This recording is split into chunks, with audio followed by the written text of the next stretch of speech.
Salut à toutes, salut à tous et bienvenue dans cette nouvelle vidéo sur la chaîne, c'est mon avis. J'ai passé quelques jours en compagnie du tout nouveau Samsung Galaxy Z Flip 5. C'est le smartphone qui va m'accompagner partout pendant les semaines, les mois à venir, puisque ça va devenir mon smartphone personnel. Pour celles et ceux qui me suivent sur les réseaux sociaux ou qui regardent les vidéos de la chaîne secondaire, vous savez déjà que j'ai remplacé mon iPhone 14 Pro par un Galaxy Z Flip 4 depuis maintenant début juillet. Et donc un mois plus tard, ça y est, j'ai pu m'offrir le Galaxy Z Flip 5. J'ai déjà passé quelques jours en sa compagnie, j'ai donc plein de choses à vous dire à son sujet. On se retrouve tout de suite après le jingle.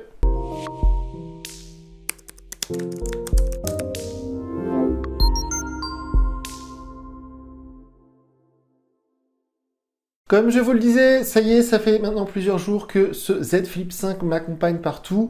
J'ai pu un peu jauger de ses qualités et de ses défauts, au niveau évidemment du téléphone en lui-même, mais au niveau de tout son côté, on va dire, ergonomique et aussi pratique au quotidien.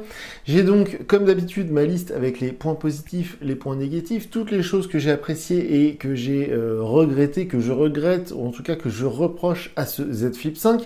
Alors, ce qui est bien, c'est que ça y est, maintenant, je commence à devenir un peu un expert, entre guillemets, des téléphones pliables, puisque, comme je le disais en introduction, un Z Flip 4 m'a déjà accompagné tout le mois de juillet. J'ai déjà testé le Motorola Razr 40 et le Motorola Razr 40 Ultra. En début d'année, j'ai pu utiliser un Galaxy Z Fold 3 pendant quelques semaines. Donc, je commence vraiment à être rodé sur les téléphones pliables et je commence à savoir un petit peu quels sont leurs défauts principaux en général, en tout cas qui reviennent souvent, et quels sont généralement les petits soucis qu'on va pouvoir avoir au quotidien avec ce genre de téléphone. Donc, c'est bien, ça commence à devenir un peu un domaine d'expertise pour moi, ces smartphones d'une nouvelle génération, d'une nouvelle catégorie, si j'ose dire. Donc ce Z Flip 5, évidemment, il n'est pas exempt de défauts, il n'est pas parfait. On a quand même là un très très bon smartphone. Alors je rappelle pour celles et ceux qui n'ont pas vu la vidéo de déballage que j'ai pu obtenir ce Z Flip 5 à seulement 1149 € à la Fnac, parce qu'en ce moment il y avait 50 € de remise adhérent. Et en plus de ça, chez Samsung, en ce moment à 1199 €, vous n'avez pas la version 256 Go mais la version 512 Go. Donc c'est le cas, c'est-à-dire qu'en fait il double gratuitement entre guillemets le stockage. Donc c'est un téléphone qui doit être vers les 1300 € en tarif habituel. En ce moment, il est seulement entre guillemets 1199 avec les 50 € de remise adhérent Fnac, ça l'a fait à 1150 €. Donc on va commencer comme d'habitude par les points positifs, on va terminer par les points négatifs, les choses que j'ai à lui reprocher. Alors dans un premier temps, on peut parler du design. Évidemment, les goûts, les couleurs, c'est toujours difficile. Moi, j'étais déjà plutôt fan du design du Z Flip 4 et là, je trouve que le Z Flip 5, c'est un cran au-dessus.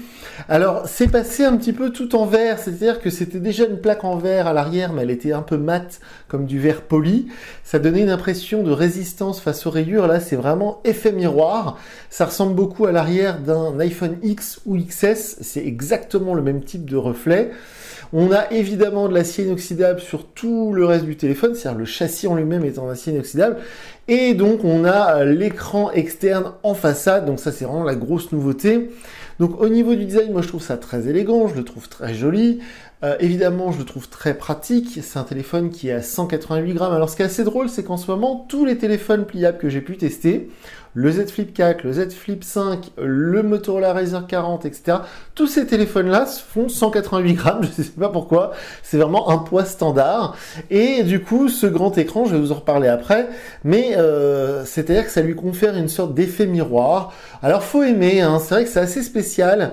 Ça brille beaucoup. Ça fait un peu miroir de poche. On se voit beaucoup à l'intérieur, hein, ça fait énormément de reflets, ça paraît très fragile, ça aussi je vais en parler après, mais c'est un très bel objet, la qualité de fabrication est franchement impeccable, c'est assez chic, hein, quand on pose le téléphone sur la table le midi avec les collègues ou avec les copains le soir, c'est un très bel objet, c'est un très beau téléphone. Quand il est ouvert, même déplié, c'est magnifique. Alors je vous parle souvent de l'ergonomie sur les smartphones pliables. Pourquoi? Parce que vu que ça leur fait un format un peu bizarre tout en hauteur, il faut vraiment qu'ils aient été intelligemment conçus pour pas que ce soit pénible au quotidien. C'est souvent le reproche que je fais sur les Motorola Razr 40 et Razr 40 Ultra, parce que souvent le bouton de déverrouillage, le lecteur d'empreintes est souvent mal placé et m'a beaucoup gêné sur les modèles Motorola. Évidemment, c'est beaucoup moins le cas ici où je trouve ça beaucoup mieux conçu. Le bouton lecteur d'empreintes est à un endroit plus stratégique, mieux réfléchi. Ça vibre pas toutes les 3 secondes et qu'on met le doigt dessus, c'est tout bête, mais c'est un vrai plus. Et pour voilà, c'est la même disposition que sur un Z Flip 4. La grosse nouveauté par rapport au Z Flip 5, c'est vraiment l'écran qui est complètement collé. Alors moi honnêtement, ça fait plusieurs fois que je le répète, mais je le redis une dernière fois, je me fiche complètement. L'écart sur le Z Flip 4 me semblait un peu plus, on va dire safe. C'est-à-dire que s'il y avait un petit grain de sable qui était coincé, bah du coup ça rayait pas l'écran. Et en plus, ça permettait de l'attraper du coin du doigt pour l'ouvrir d'une seule main, ce qui est beaucoup plus compliqué sur le nouveau Z Flip 5. Mais c'est un petit détail. Donc voilà, niveau design, légèreté, compacité, fabrication, élégance, moi je trouve que c'est un très bel objet. Donc pour moi, évidemment, c'est dans les plus. Ensuite, dans un aspect plus technique, l'écran qui a un bel écran, donc LTPO AMOLED 120 Hz. Donc c'est vraiment ce qui se fait mieux aujourd'hui en écran, on va dire pliable, hein, parce que c'est vraiment une catégorie d'écran très particulière. Et justement, ça me permet de faire un mea culpa concernant les smartphones de chez Motorola, que j'ai tendance un peu à descendre en ce moment. C'est vrai que les Razr 40 et Razr 40 Ultra m'ont beaucoup déçu. Et donc, j'ai un peu fait une fixette sur les Motorola, sur le fait qu'il n'y ait pas des protections Gorilla Glass sur l'écran interne. Et justement, certains d'entre vous, dans les commentaires et sur les réseaux, m'ont expliqué, et vous avez raison, et c'est une erreur de ma part, que sur les écrans, on va dire, voilà, souples, hein, c'est comme ça qu'on va pouvoir les appeler, ce sont des écrans très fins. Je vous invite à regarder, il y a une vidéo, il y a une chaîne YouTube avec des vidéos très intéressantes, ça s'appelle Jerry Rig Everything, et c'est un Américain, en fait, qui détruit tous les téléphones qui sortent. C'est assez, ça fait mal au cœur de voir ces vidéos, mais c'est parfois assez instructif niveau technologie. Et l'autre jour, il a complètement démonté, justement, un Motorola Razr 40 Plus, et on voyait effectivement que ces écrans souples sur les smartphones pliables, c'est vraiment comme une feuille de papier, hein. Quand on met un cutter en dessous et on l'arrache, c'est vraiment très très souple, ça ressemble à une protection d'écran, vous voyez, c'est vraiment très fin et très souple. Et en fait, ces fameux écrans souples ne peuvent pas être traités Gorilla Glass, Panda Glass, Scotch Sensation ou toutes ces choses-là, ou Dragon Trail comme on a vu il y a pas longtemps. C'est impossible parce que du coup, ce fameux traitement que j'apprécie anti-rayures n'est possible que sur des verres en fait bien plats et bien résistants avec une certaine épaisseur. Donc, c'est impossible à faire sur un écran qui se plie. Et c'est pourquoi Motorola et Samsung mettent une protection déjà pré-appliquée sur l'écran pour protéger l'écran qui est en fait très fragile de base de par sa conception. Donc, mea culpa pour moi sur les Motorola, c'est pas qu'ils n'avaient pas de Dragon Trail ou de Gorilla Glass, c'est que c'est pas possible et donc Samsung non plus n'en a pas mis. Donc je voulais en parler parce que dans le test du Galaxy Z Flip 4, j'avais dit que c'était génial parce qu'il y avait un traitement Gorilla Glass plus une protection d'écran, ce qui est faux. Donc il faut vraiment laisser la protection d'écran parce que l'écran en lui-même, il est nu et il est absolument pas protégé ni contre les rayures et il n'est pas oléophobique et il fait des grosses traces de doigts. Donc laissez bien votre protection d'écran sur les Z Flip et sur les Motorola Razr. Donc sinon cet écran, eh bien, il est très lumineux. Je le trouve plus lumineux que le Z Flip 4. Il est évidemment d'une résolution impeccable. Le 120 Hz se fait automatiquement. On peut le bloquer. Alors, pas vraiment. On peut dire au système, on peut dire à One UI d'aller jusqu'à 120 Hz, mais il va pas être à 120 Hz. Il va baisser automatiquement le taux de rafraîchissement pour économiser la batterie, hein, comme sur les iPhones. Mais sinon, c'est vraiment un très bel écran et je le trouve très agréable à utiliser au quotidien, même en plein soleil. Il faisait très beau aujourd'hui, beaucoup de luminosité extérieure et malgré ça, on lit très facilement l'écran. Donc ça, c'est un vrai plus par rapport au Z Flip 4, une vraie évolution.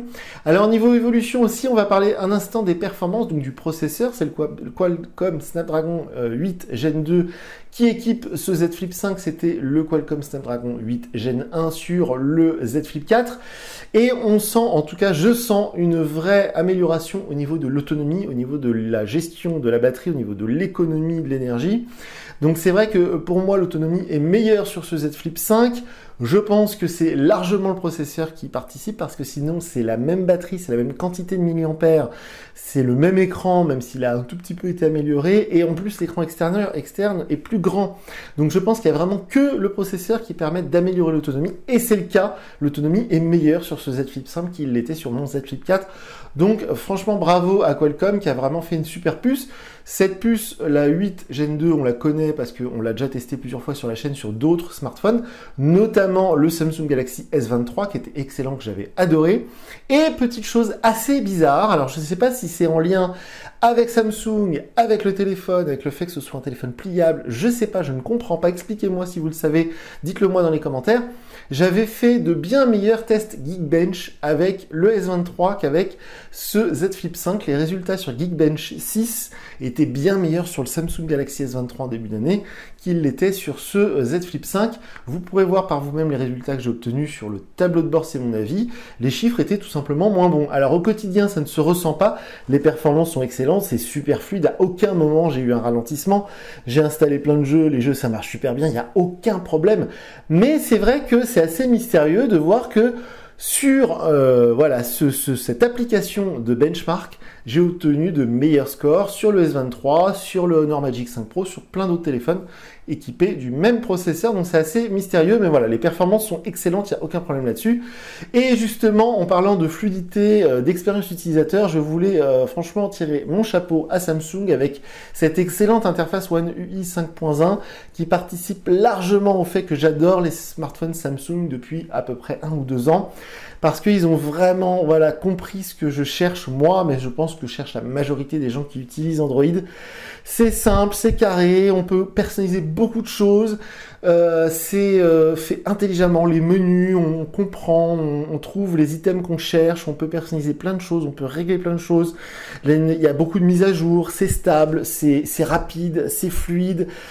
Voilà. Donc ça, pour moi, c'est un véritable atout par rapport aux concurrents Motorola, parce que je parle beaucoup de Motorola, parce qu'actuellement, sur le marché français, si on veut un smartphone qui se replie, il n'y a que Motorola et Samsung, parce que le Galaxy Fold de chez Google n'est pas encore dispo, et toutes les autres marques ont fait des des téléphones qui se replient, donc le Honor, le Oppo Find N2 par exemple, on ne peut pas les acheter en France pour l'instant. Donc du coup, il n'y a que Samsung et Motorola, et c'est vrai que Motorola, pour le coup, eux, déjà, ils sont beaucoup moins gros que Samsung, ils ont beaucoup moins de moyens, ils ont sans doute des ingénieurs moins compétents, et du coup, ça se ressent beaucoup sur le software chez Motorola. Il y a plein de choses qu'on ne peut pas faire, qu'on ne peut pas régler.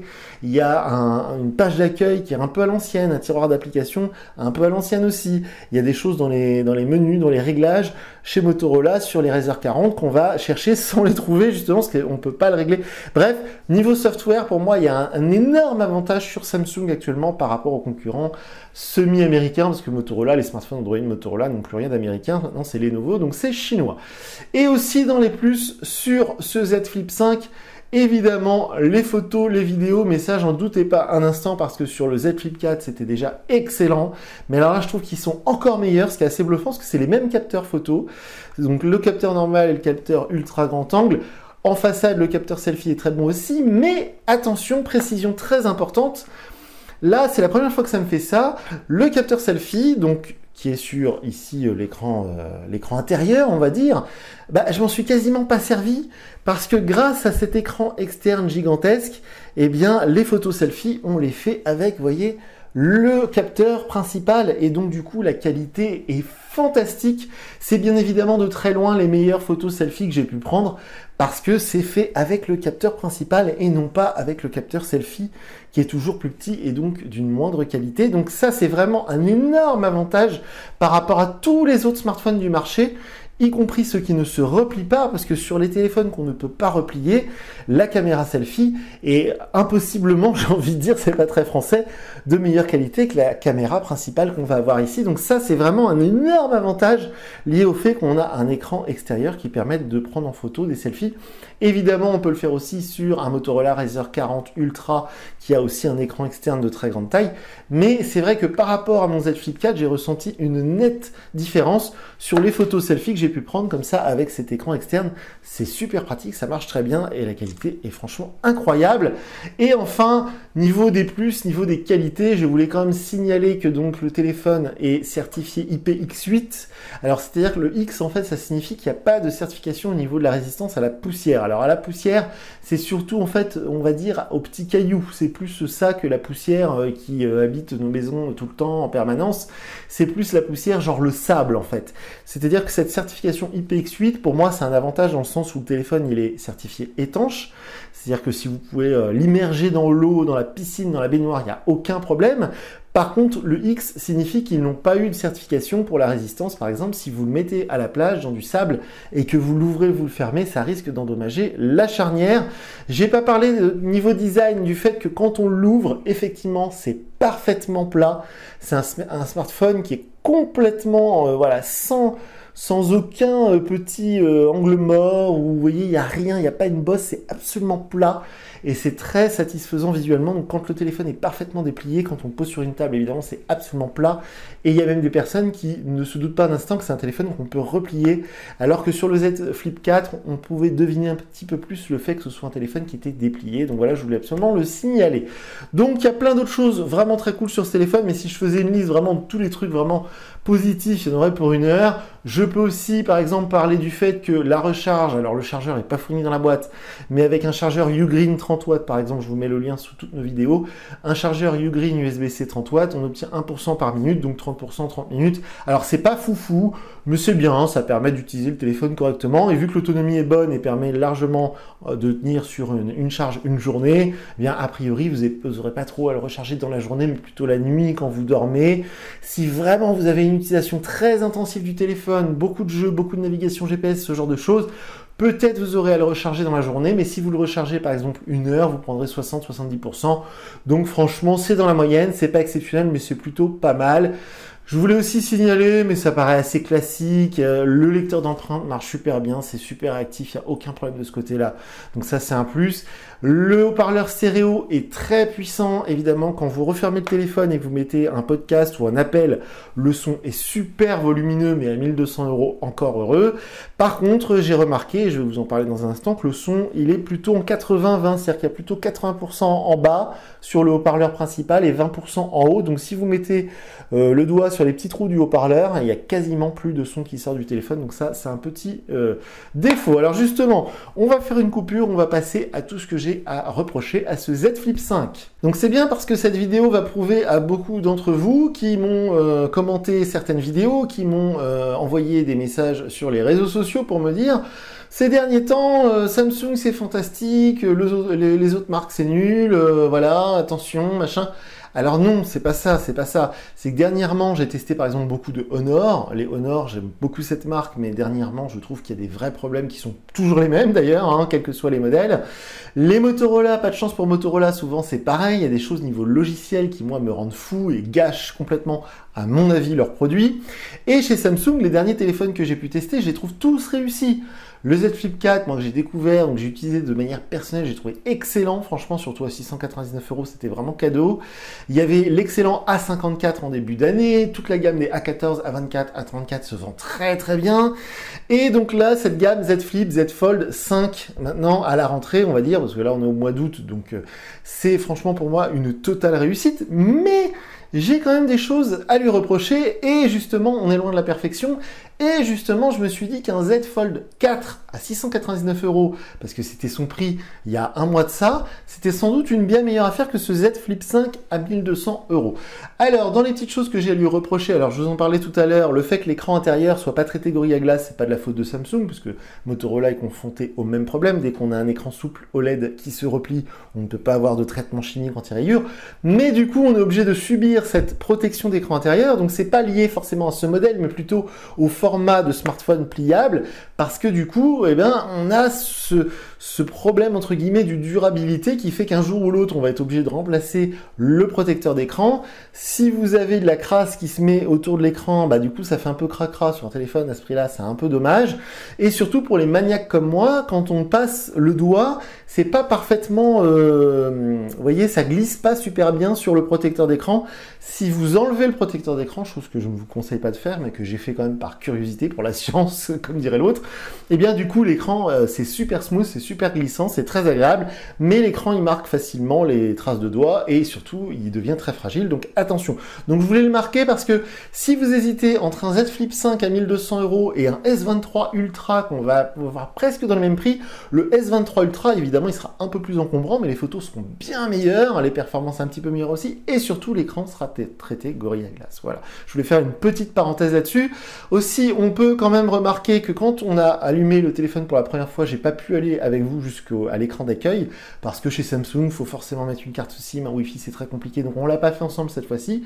Surtout que tous les téléphones Samsung équipés de One UI 5 sont plutôt, voilà, c'est la même chose, hein, c'est comme un iPhone 14, un iPhone 14 Plus, hein, c'est les mêmes menus, c'est la même chose, c'est fait pareil. Mais je voulais quand même remarquer qu'il y a quelques applications sponsorisées préinstallées. Il y avait Spotify, Netflix et surtout il y a toujours le triptyque Microsoft voilà, qui m'agace, dont OneDrive qu'on ne peut pas désinstaller, Dieu merci, on peut le désactiver mais on ne peut pas le désinstaller. Donc ça me gêne un petit peu sur un téléphone à ce prix-là, surtout que justement le principal concurrent, Motorola Razr 40 Ultra, il n'y a pas d'application pré-sponsorisée, enfin préinstallée sponsorisée, sauf une ou deux mais qu'on peut désinstaller, mais il n'y a pas ce problème de Microsoft OneDrive qu'en plus Samsung nous force presque à utiliser dans certaines applications comme la galerie par exemple, ou le clavier Microsoft OneKey qui est nul, enfin à mon avis par rapport à Google Gboard, et de la même manière le clavier Samsung on peut pas complètement le virer, donc c'est le genre de choses qui m'agacent un petit peu, mais on arrive quand même à contourner. Dans la même veine il y a tous les trucs Samsung, alors là je me suis pas fait avoir parce que sur mon Z Flip 4 je m'étais fait avoir, j'avais mis un compte Samsung, et donc si on met un compte Samsung on a toute une pléthore d'applications qui viennent se loger dans votre tiroir d'applications, dont Samsung Pass, Samsung Wallet, Samsung Wealth, et donc tous ces trucs-là, on ne peut pas ensuite les désactiver ou les désinstaller, donc j'ai pas mis de compte Samsung pour pas subir ces applications que je trouve inutiles, mais du coup, bah, malgré ça, on nous, voyez, là, le compte Samsung, en haut, on va nous demander tout le temps, il y a plusieurs, une fois que le téléphone est configuré, qu'on a désinstallé ou installé les applis qu'on voulait, il y a quand même un ou deux rappels où ils nous forcent un petit peu à réutiliser le compte Samsung, à mettre les applis de chez eux, etc. C'est un peu agaçant, le fameux clavier Samsung, on ne peut pas vraiment le virer, on peut juste le désactiver, vous voyez, des petites choses comme ça, qui quand même, des fois c'est un peu agaçant, un peu frustrant, et on se dit, ah j'aimerais tellement que ce soit un Google Pixel, ou que ce soit un Nothing Phone, et qu'il n'y ait rien sauf les applications Android, ce serait trop bien. Bon, c'est pas vraiment le cas, même si on peut filouter. Alors ça c'est plutôt du détail, plutôt du software, plutôt, on va dire, un ressenti personnel. Par contre, des choses vraiment hardware, je vous en parlais, le haut-parleur, c'est pas du 50-50, donc à 1200 €, c'est un peu gênant quand même. Heureusement, il est très puissant, ça ne sature pas, mais comme je le disais tout à l'heure, si on met le doigt sur les trous, les petits trous là ici, vous aurez genre 80% du son en moins, ce qui est quand même un petit peu embêtant. Et alors, je parlais tout à l'heure du design par rapport au Z Flip 4, moi j'aimais bien l'écart entre les deux écrans du Z Flip 4, pour une question de praticité, et comme je vous disais, au cas où il y a quelque chose qui se coince à l'intérieur, mais bon, ça c'est pas très grave. Par contre, ce qui est un peu plus grave, entre guillemets, c'est que très clairement, j'ai l'impression en tout cas que ce Z Flip 5 est plus fragile. Déjà, les deux espèces d'effets miroirs, alors les vitres avant et arrière, pour le coup, elles sont Gorilla Glass Victus, donc normalement, elles résistent bien aux rayures et aux chocs, etc. Mais c'est vrai que l'objet, autant il paraît vraiment très très beau, ça fait un peu bijou, mais du coup, il paraît un petit peu fragile, notamment cette nouvelle charnière qui m'a l'air un petit peu plus fragile que celle du Z Flip 4, parce que vous savez, ils ont changé de technologie de charnière pour justement avoir zéro écart entre les deux écrans. Ben, je sais pas, il y a un YouTuber là qui a fait un test, il l'a ouvert et fermé 400 000 fois avant qu'il y ait un problème, mais au niveau du ressenti, au niveau du jeu, je sais pas, je trouve que c'était peut-être une charnière un peu plus solide du côté du Z Flip 4, mais ça c'est voilà, un ressenti. Par contre, ce qui est clair, c'est l'écran externe. Alors là, on va finir là-dessus pour les points négatifs entre guillemets, parce que c'est vraiment l'atout numéro 1, c'est le truc qui est mis en avant par Samsung dans toutes les campagnes de pub, etc. Alors c'est vrai qu'on peut le personnaliser, mais c'est très léger, c'est trop léger pour l'instant. Par exemple, cet écran là, moi je le trouve affreux, mais c'est le seul que j'ai réussi à configurer pour avoir le pourcentage de batterie, la météo, la date du jour et l'heure.